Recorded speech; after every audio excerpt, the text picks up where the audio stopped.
সম্মানিত সাথী ও বন্ধুগণ, আসসালামু আলাইকুম রহমতুল্লাহ। আমরা একটি সাইডে এসেছি, এসএসের গ্রিল বানাইতেছি এই বিল্ডিংটার জন্যে। গ্রিলটা দারুণ হবে, তো কাঠের মন মতো করে যাতে বানাইতে পারি এভাবে আমরা বানাবো। তো আমাদের পাশের থেকে এখানে চালু উঠেছে একটা পাখিরা, যাতে দোকানে যাওয়ার থেকে কষ্ট থেকে বেঁচে গেছে ওরা এখানে মেশিন দিয়ে চালটা নিতেছে সুন্দর মতো। একটা মেশিন থেকে তিনটা ঘুষি এবং পুরা বাইরে থেকে আলাদাভাবে আর চাল বাইরে হইতেছে আলাদাভাবে।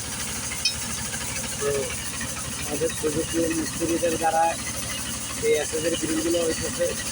যে আমরা এসছি যে রাস্তা, এই রাস্তাটা দিয়ে, এটা হচ্ছে মেজরমেন্ট নাগার হাই স্কুল বলা হয় এটা।